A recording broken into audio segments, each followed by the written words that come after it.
예수님의 이름으로 기도합니다. 네. 인간은 역사를 통해서 배우지 않는다라는 말 여러분들이 들어보셨을 거라 생각합니다. 그만큼 사람들이 배우는데 또 깨닫는데 더디다라는 의미가 아닐까 싶습니다. 성경만 보더라도 수많은 믿음의 사람들이 하나님을 경험했지만 하나님을 많이 경험했다고 해서 그들이 하나님에 대한 올바른 지식을 갖거나 또 올바른 깨달음 받은 삶을 살았던 것은 아닌 것 같아요. 우리나라만 보더라도 그렇죠. 아픔의 역사가 많은 민족이긴 한데 일제 치하뿐만 아니라 동족 상잔의 비극이라고 하는 우리 6.25까지 우리 아픔을 경험한 민족 아니겠습니까? 그러면 왜 이런 일들이 우리에게 주어졌는지, 다시는 이런 일이 없도록 하기 위해서 우리가 무엇을 준비해야 되고 또 어떤 역할들을 감당해야 되는지, 그런 지혜들을 우리가 모으는 것이 필요할 것입니다. 그리고 이스라엘 역사도 마찬가지죠. 이스라엘만큼 하나님을 많이 경험한 민족이 있을까 싶습니다. 하나님의 살아계신 뿐만 아니라 하나님께서 자신들을 어떻게 구원했는지 한 개개인이 아닌 온 나라 온 민족이 함께 경험한 유일한 민족 중에 하나이기 때문에 그래요. 애굽에서 일어났던 10가지의 초자연적인 구원의 역사는 말로 설명할 수가 없습니다. 눈앞에서 벌어진 홍해가 갈라지는 역사, 홍해를 지난 사람들이라면 그 홍해가 어떻게 갈라졌는지, 그리고 그 질퍽한 깊은 바다가 어떻게 마른 땅으로 바뀔 수 있었는지 다 경험해 본 것이죠. 낮에는 구름 기둥, 밤에는 불 기둥, 눈만 잠시 고개 제친다고 생각하고 하늘을 쳐다보면 하나님이 나를 보호하고 있다는 것과 내 삶을 인도하고 있다는 것을 날마다 경험할 수 있었던 민족이 이스라엘 민족이었습니다. 40년 동안 먹었던 만나는 또 어땠습니까? 호기심이 좀 있는 사람이라면 이 만나가 도대체 어떻게 만들어지지? 밤새 잠 설치면서 탐구하고 또 연구해 보기도 하지 않았을까 생각이 돼요. 즉 다시 말하면 이 땅에 존재하는 수많은 나라 가운데 하나님을 이만큼 많이 경험하고 민족 전체적으로 하나님의 위대하심을 본 민족은 이스라엘이 유일했어요. 그런데도 여러분, 이 이스라엘 민족이 하나님을 자주 원망을 했습니다. 우리 출애굽기 16장 2절에서 3절 말씀 함께 볼까요? 이스라엘 자손 온 회중이 그 광야에서 모세와 아론을 원망하여 이스라엘 자손이 우리에게 이르되 우리가 애굽 땅에서 고기 가마 곁에 앉아 있던 때와 떡을 배불리 먹던 때에 여호와의 손에 죽었더라면 좋았을 것을 너희가 이 광야로 우리를 인도하여 내어 이 온 회중이 줄여 죽게 하는도다. 이스라엘은 하나님께서 자신을 어떻게 구원해 내셨는지를 다 보았다, 경험했다. 그래서 하나님의 능력과 위대함을 본 민족들입니다. 손에 쥐어보고 눈을 열어서 하나님을 보여주어도 원망할 수 있는 것이 우리 인간이라는 것이죠. 우리는 요나서를 통해서 요나에 대해서 우리가 지금껏 살펴보아왔어요.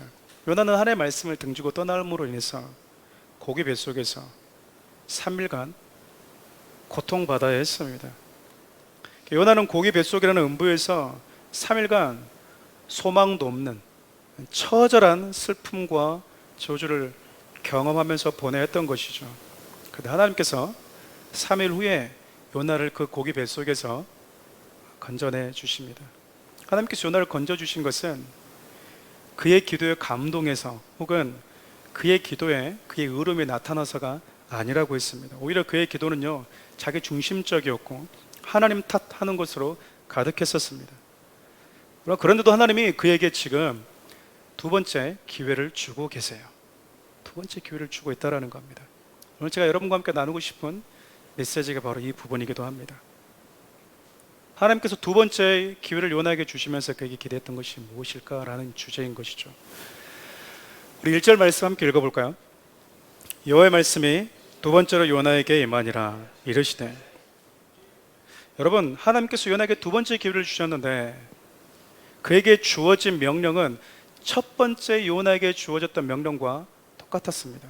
2절 이하를 보면요, 하나님께서 처음 요나를 불러서 그에게 주셨던, 그에게 명령하셨던 메시지와 똑같아요. 여러분, 이것이 저와 여러분들에게 어떤 교훈을 줄까요? 저와 여러분들 향한 하나님의 뜻은 변함이 없습니다. 변함이 없어요. 다른 것이 있다면 우리가 돌고 돌아서 그분 앞에 선다라는 거예요. 그럼 참 안타까운 건 뭐냐면, 하나님은 영원한 분이시기 때문에 저와 여러분들 향한 인애와 사랑과 자비도 영원하세요. 근데 우리는 영원하지가 않아요. 우리는 유한한 존재라는 겁니다. 돌고 돌아서 다시 하나님 앞에 서는데 시간을 허비할 만큼 많은 시간을 가지고 있는 존재들이 아니라는 것이죠. 하나님은 당신의 얼굴을 피해서 달아난 그렇게 불순종했던 요나를 다시 원래 자리로 돌이키고 계세요. 하나님은 그런 분이십니다. 그런데 여러분, 우리 입장에서 보면 요나는 참 많은 시간을 낭비하고 있는 거예요. 즉, 불순종만큼 우리의 시간을, 우리의 인생을 낭비하게 만드는 것도 없다라는 겁니다. 에베소서 5장 15절에서 18절 말씀 함께 읽어볼까요? 그런즉 너희가 어떻게 행할지를 자세히 주의하여 지혜 없는 자같이 하지 말고 오직 지혜 있는 자같이 하여 세월을 아끼라. 때가 악하니라. 그러므로 어리석은 자가 되지 말고 오직 주의 뜻이 무엇인가 이해하라. 술 취하지 말라. 이는 방탕한 것이니 오직 성령으로 충만함을 받으라.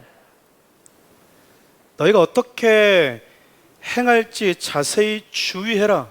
그래서 지혜 없는 자같이 되지 말아라 라고 말씀하고 있어요.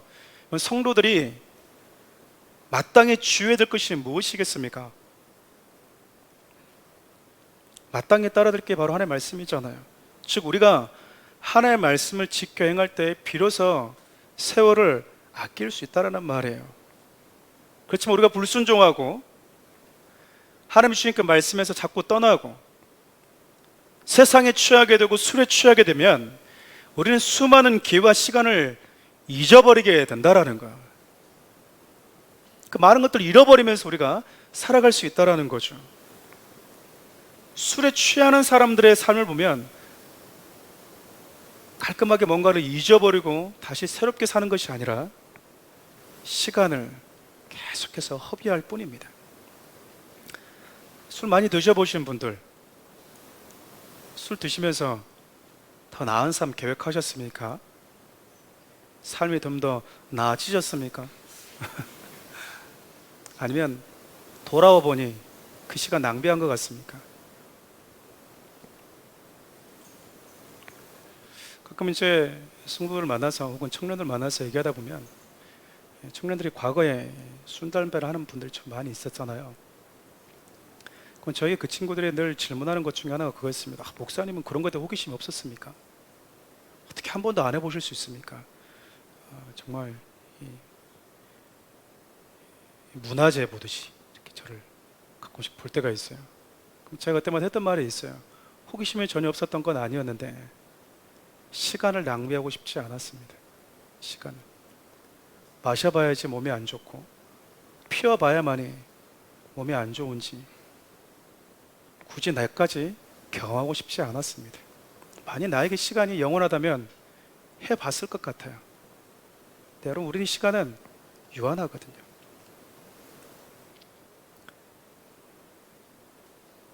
돌이켜보면 요나뿐만 아니라 저와 여러분도 그런 의미에서 보면 하나님께서 두 번째 기회를 준 자들이 맞습니다. 왜냐하면 성경은 그리스도 안에 있는 자들을 새로운 피조물이라고 설명하고 있기 때문에 그래요. 우리 고린도후서 5장 17절 함께 읽어볼까요? 그런즉 누구든지 그리스도 안에 있으면 새로운 피조물이라. 이전 것은 지나갔으니 보라 새 것이 되었도다. 예수 안에서 거듭나서 새로운 피조물이 되었다, 이 말을 오늘 우리가 읽었던 본문의 내용과 빗대어서 설명하면요, 하나님이 저와 여러분들에게 새로운 삶, 두 번째 기회를 주셨다라고 해석할 수 있어요. 하나님께서 저와 여러분들에게 새로운 삶, 거듭난 인생, 두 번째 기회를 주시면서 기대했던 삶은 어떤 것이었을까요? 분명한 것은 이전의 삶과 똑같이 살아라고 두 번째 생명을 주지는 않았다라는 겁니다. 만약 우리가 이전의 삶과 똑같은 삶을 예수 믿고도 반복한다면 그것은 하나님께서 우리에게 두 번의 기회를 주신 그 의도를 우리가 간과하면서 살고 있다고 볼 수 있어요. 여러분 스스로에게 한번 질문을 던져보십시오. 여러분들이 구원받은 하나님의 자녀라는 사실을 믿고 있다면 두 번의 기회, 두 번째 인생을 살고 있는 자들이 분명할 텐데 나는 두 번째 기회를 가진 자답게 살고 있는가? 아니면 여전히 예수 믿기 이전의 삶과 하나도 다를 바 없는 삶으로 내 삶을 허비하고 낭비하고 있지는 않는지 우리 스스로에게 질문을 던져볼 필요가 있다는 거예요. 분명 요나는 두 번째 기회를 하나님으로부터 받게 됩니다. 그런데 오늘 말씀을 보면 요나가 두 번째 기회를 부여받았음에도 불구하고 싹 정신을 그렇게 잘 차린 것 같지는 않아요. 왜냐하면 그의 사역의 태도에 있어서 성의가 없어 보여요. 우리 3절 4절 말씀 함께 읽어볼까요? 요나가 여호와의 말씀대로 일어나서 니느웨로 가니라. 니느웨는 사흘 동안 걸을 만큼 하나님 앞에 큰 성읍이었더라. 요나가 그 성읍에 들어가서 하루 동안 다니며 외쳐 이르되 40일이 지나면 니느웨가 무너지리라 하였더니. 물고기 뱃속에서 정말 산전수전 다 겪어본, 다시는 그런 고통을 해보고 싶지 않은, 그래서 뭔가 깨달은 것 같은 요나, 물고기 뱃속에서 나온 이후에 정말 새로운 삶이 펼쳐질 것 같았는데 방금 읽었던 3절 4절 말씀을 보니까 뭔가 좀 이상해요. 겉으로 보기엔 하나님의 말씀대로 순종한 것 같습니다.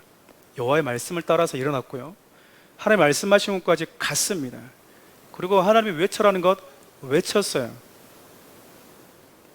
이전에 비하면 상당한 진보가 있는 것은 확실한데 뭔가 좀 이상해요.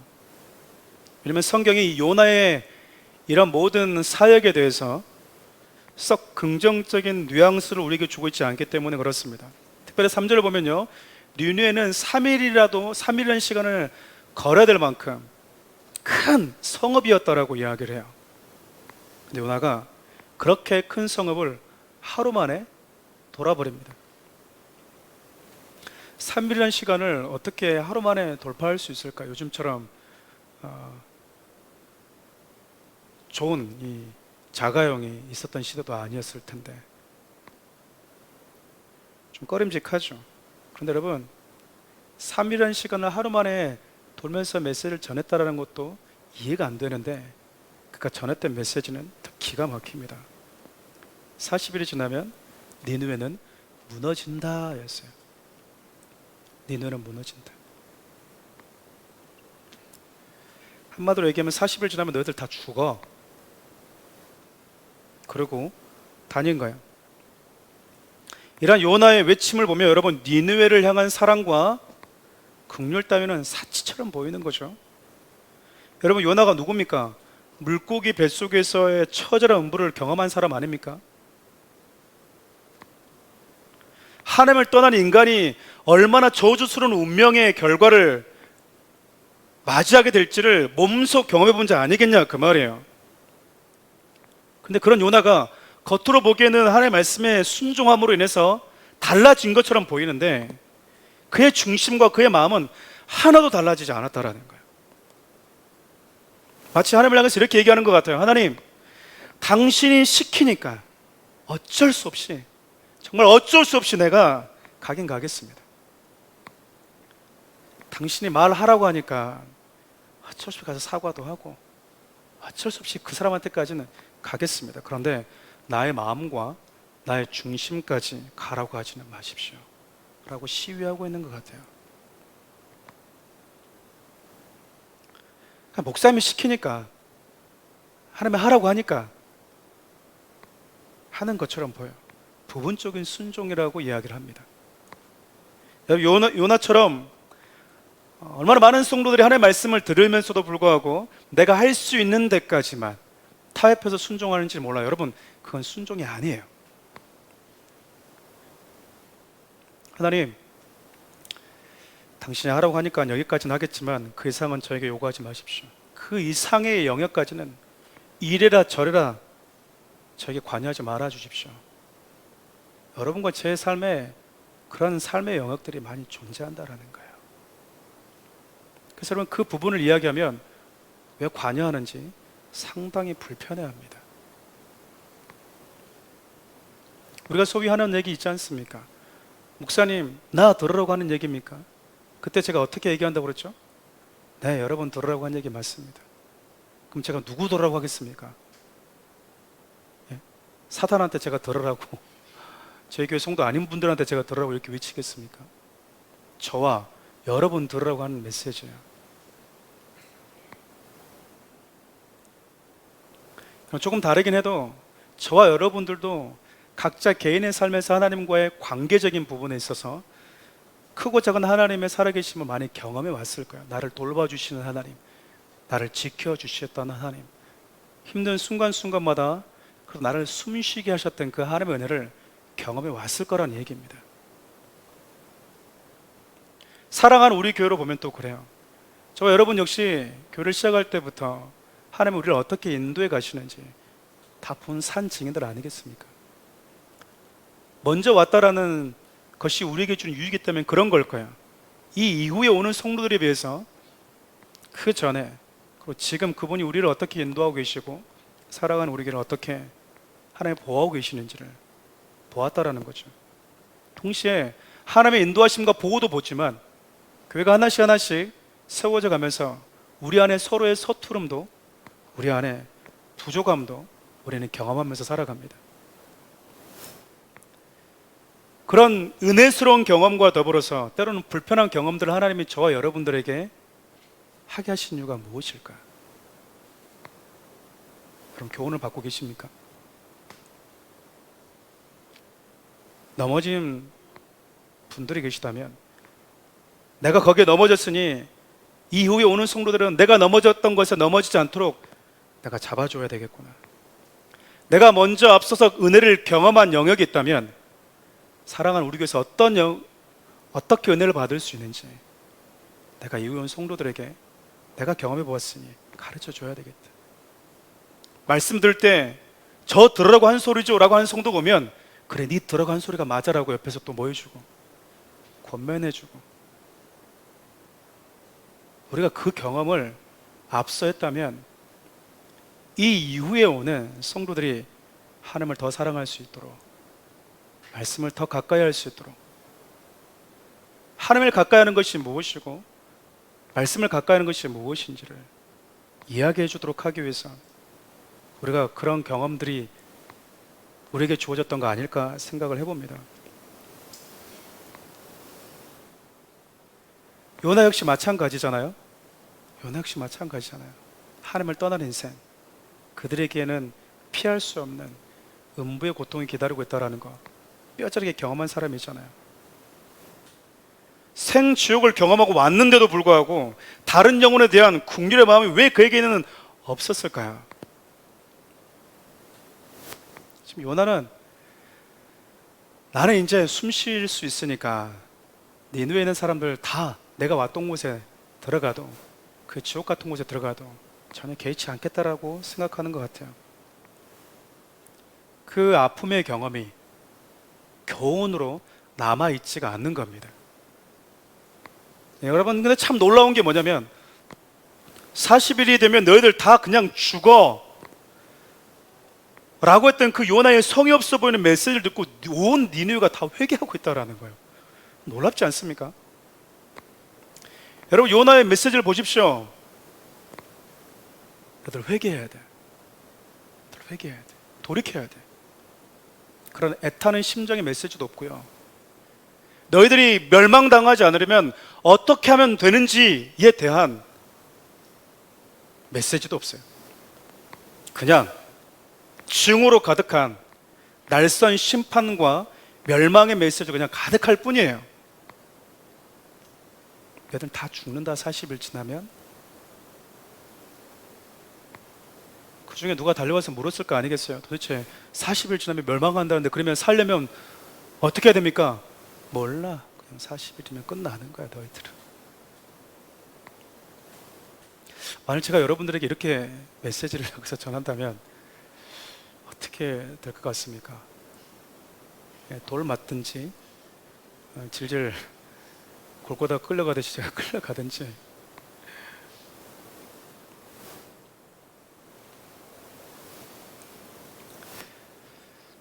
제가 요나의 이 성의 없는 메시지를 듣고도 회개했던 이 니느웨의 모습을 보면서 떠오르는 성경 인물이 한 명 있었습니다. 부자와 거지 나사로에 등장하는 부자였어요. 우리 누가복음 16장 27절에 31절 함께 볼까요? 이르되 그러면 아버지여 구하노니 나사로를 내 아버지 집에 보내소서. 내 형제 다섯이 있으니 그들에게 증언하여 그들로 이 고통받는 곳에 오지 않게 하소서. 아브라함이 이르되 그들에게 모세와 선지자들이 있으니 그들에게 들을지니라. 이르되 그렇지 아니하다. 아버지 아브라함이여 만일 죽은 자에게서 그들에게 가는 자가 있으면 회개하리이다.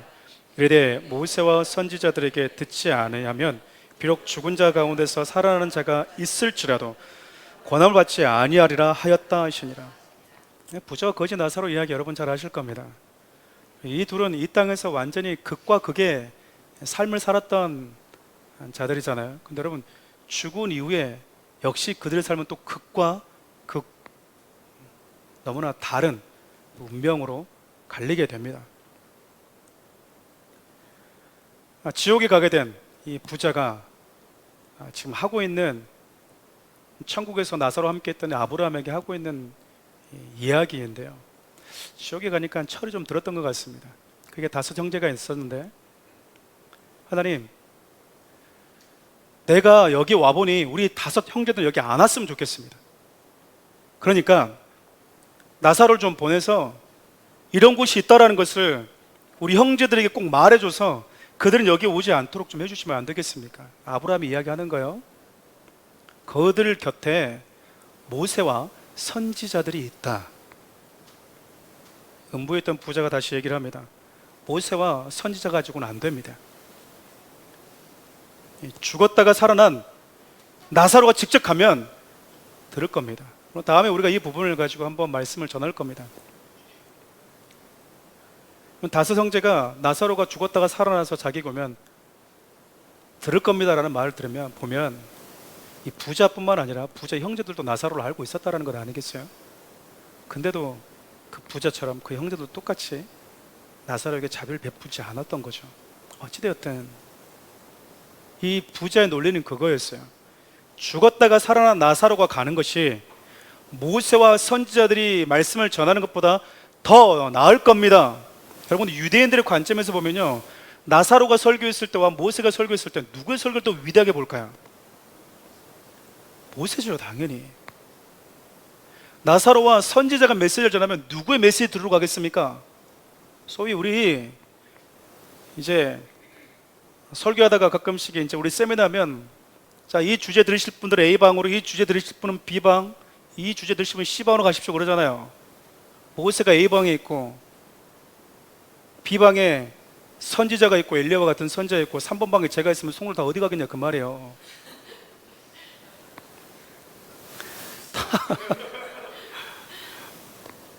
저는 3번 방 갑니다라는 분이 없네요. 그럼 다 모세한테 가지 않겠냐고. 유대인들에게 있어서 모세는 너무 큰 존재였거든요.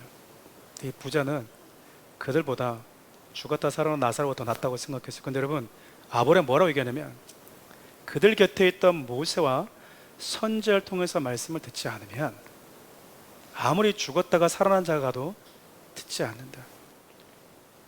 이게 성경의 논리예요. 가끔 그런 성도를 종종 만났습니다. 목사님, 저는 예수님이 말해주면 다 들을 것 같아요. 택도 없는 소리 하지 마세요. 택도 없는 소리 하지 마시라고.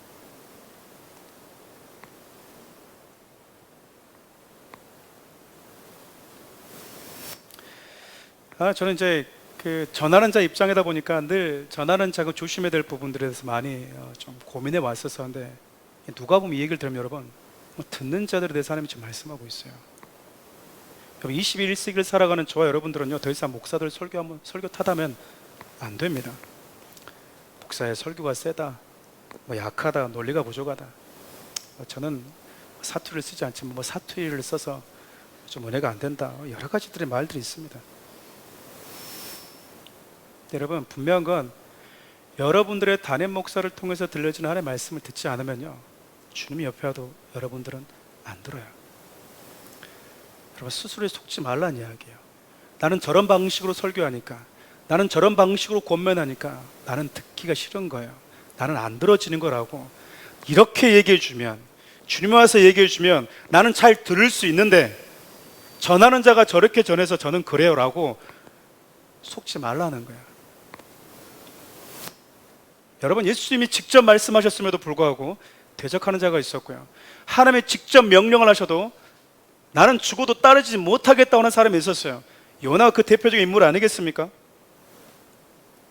근데 여러분, 요나가 너 이제 짤 없이 끝나는 거야 라고 딱 한마디 했는데 니네 온 민족이 다 회개했다라는 거야. 여러분, 이 메시지를 우리 주님이 근거로 저와 여러분들에게 아주 엄중한 경고를 한마디 하고 계세요. 마태복음 12장 41절 함께 볼까요? 심판 때 니느웨 사람들이 일어나 이스라엘 사람을 정죄하려니 이는 그들이 요나의 전도를 듣고 회개하였음이거니와 요나보다 더 큰 이가 여기 있으니.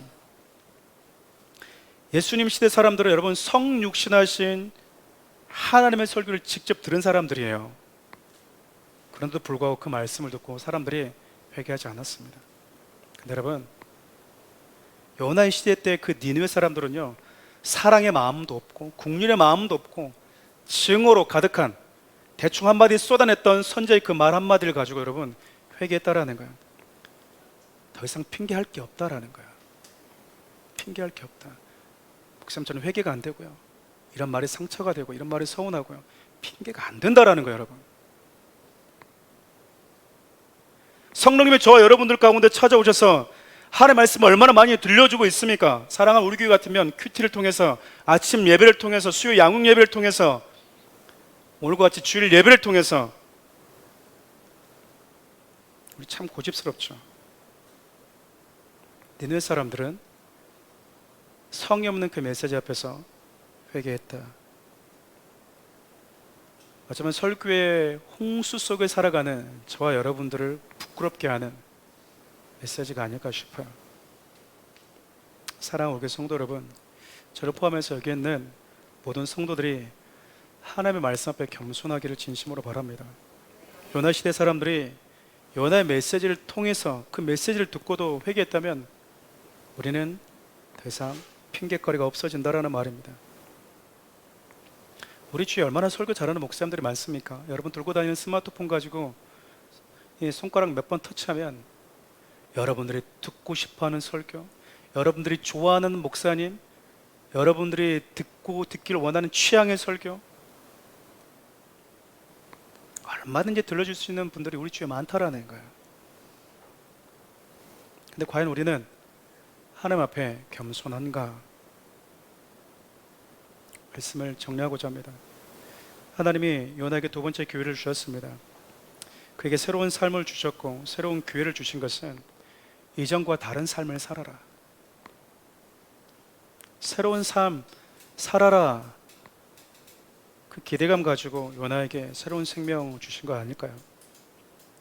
어쩌면 당신을 피해서 도망 다녔던 그 요나를 하나님이 합력해서 선으로 만들어 버리신 거죠. 그 선이 무엇일까요? 하나님을 떠나면 이런 음부의 고통을 피할 수 없다라는 메시지였어요. 그렇게 음부의 저주를 경험했던 요나가 가주면, 자기가 직접 경험해봤으니까, 아모스나 호세아는 그래도 요나와 같은 이런 생주역은 경험하지 않았을 거 아니에요. 근데 요나는 경험했잖아요. 그러니까 네가 가면 그래도 그걸 네가 경험했으니까, 그걸 경험했으니까 좀 더 다른 사람들보다 더 사랑의 마음을 가지고 설교하지 않았을까, 말씀을 전하지 않았을까, 그 기대를 하지 않았겠습니까? 사랑하는 성도 여러분, 저 여러분도 두 번째 생명을 그리스도 안에서 받은 자들입니다. 모든 그리스도인들은 옛사람과 이별하고 새로운 피조물 된 자들입니다. 두 번째 인생을 사는 자들인 것이죠.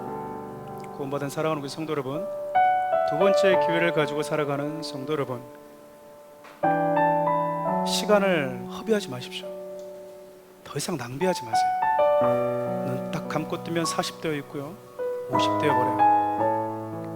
건강도 사라집니다. 그때서 많은 분들이 와서 그때 성공했을 때 헌금할 걸, 그때 좀 건강했을 때 교회 열심히 다니고 예배 드릴 걸, 돌아오지 않는 시간들입니다. 주님이 여러분들에게 주신 그 생명, 두 번째 기회, 여러분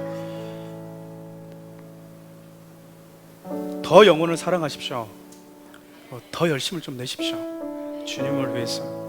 겉으로만 순종하는 것이 아니라 우리의 마음과 중심까지 순종하는 자들이 되었으면 좋겠어요. 보이는 영역은 물론이거니와 보이지 않는 그 영역까지 주님께 내어 맡기고 주님이 어떤 부분인지 나에게 관여해달라고 말할 수 있는 성도들, 하나님의 작은 음성에도 기가 막히게 민감하게 반응할 줄 아는 성도들, 하나님의 말씀을 전할 때, 아니 하나님의 말씀을 전하는 자들 앞에 설 때마다 예수님이 들려주시는 말씀처럼 무겁게 받아들일 수 있는 그 겸손한 성도들, 저와 여러분들 되었으면 좋겠어요.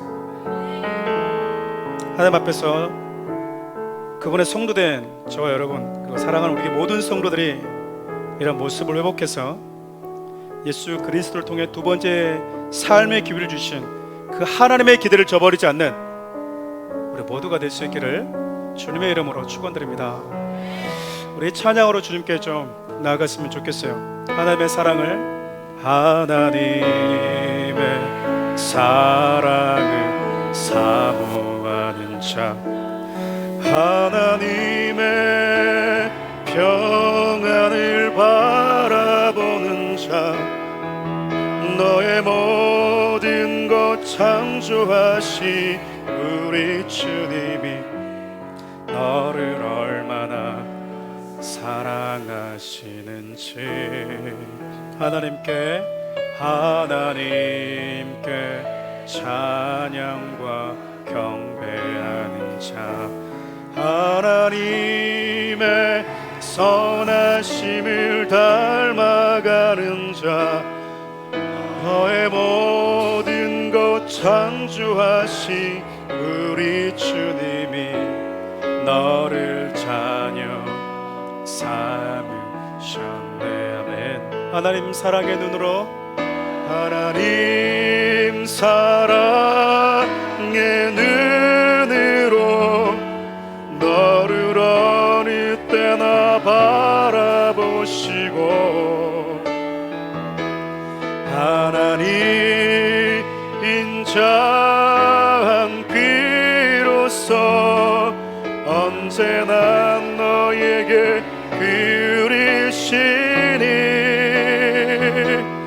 어두움에 밝은 빛을 비춰주시고 너의 작은 신음에도 응답하시니, 너는 어느 곳에 있든지 주를 향하고 주만 바라보. 하나님 사랑의 눈으로 너를 어느 때나 바라보시고, 하나님 사랑의 눈으로 너를 어느 때나 바라보시고, 하나님 인자한 귀로서 언제나 너에게 그리시니, 어둠에 밝은 빛을 비춰주시고 너의 작은 신음에도 응답하시니, 너는 어느 곳에 있든지 주를 향하고 주만 바라올지라.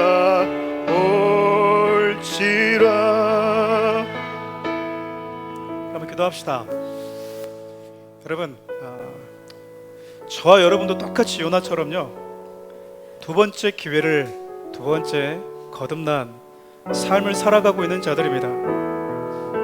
물고기 뱃속에서 나왔던 요나가 언제 그랬다는 듯 쉽게 잊어버렸던 것처럼 어쩌면 우리도 예수 믿고 거듭난 그 감격을 잊어버린 채 내가 두 번째 기회를 얻은 자라는 것을 혹시 잊고 살아가고 있지 않는지, 주님이 두 번째 삶을 나에게 주셨을 때 그분이 기대하셨던 그 기대에 부응하며 살고 있는지 여러분 좀 스스로를 돌아보고 질문하고 회개하면서 기도했으면 좋겠습니다. 두 번째, 여러분, 하나님의 말씀 앞에서 우리가 겸손한 마음을 두십시오. 하나님의 말씀 앞에 고넬료처럼 니네 백성들처럼 겸손한 마음 주셔서 주님의 작은 그 음성 하나에도 주님의 마음이 내 안에 전달되어져서 돌이키고 회개하고 영을 향한 그 마음을 가질 수 있는 내가 되고 사랑하는 우리 교회가 되게 해달라고 이 두 가지 가지고 주 앞에 기도하면서 나가도록 하겠습니다. 우리 주여 한번 부를까요? 주여, 살아계신 하나님, 우리가 하나님 주신 두 번째 기회, 하나님 두 번째 새로운 거듭난 삶을 우리가 살아갑니다. 근데 하나님, 우리는 주님이 우리에게 주셨던 그 두 번째 삶을 소중하게 생각하고 또한 그 두 번째 생명과 기회를 나에게 주셨던 그 하나님의 의도와 목적에 걸맞는 삶을 쉽게 간구하며 살아갈 때가 많음을 고백합니다. 하나님, 우리에게 은혜를 더하시고 우리에게 긍휼을 더하여 주셔서 우리의 겸손한 마음을 주셔서 요나와 같이 몸만 가는 것이 아니라 우리의 마음과 중심도 주님을 향해 있게 도와주십시오. 하나님, 증오와 미움으로 가득한 그 메시지를 듣고도 겸손하게 회개했던 니느웨 백성들 같이 하나님, 우리에게도 그 가난한 마음 우리에게 허락하여 주옵소서. 사랑의 마음을 가지고 이야기를 하고 하나님의 그 마음이 담긴 예수 그리스도의 그 말씀을 듣고도 돌이키지 않았던 이스라엘 백성들과 하나님, 이 시대의 많은 주의 종들을 통해서 말씀하시는 그 말씀 앞에서조차 겸손히 회개하지 못하는 우리의 강팍하고 우리의 고집스러운 마음들을 깨뜨려 주십시오. 그래서 하나님, 우리 주님이 주시는 그 말씀 앞에 겸손하게 하여 주시고 우리가 말씀 앞에 설 때마다 주님이 우리에게 주시는 말씀처럼 무겁게 받아들이는 그 겸손함이 우리 가운데 있게 하여 주옵소서.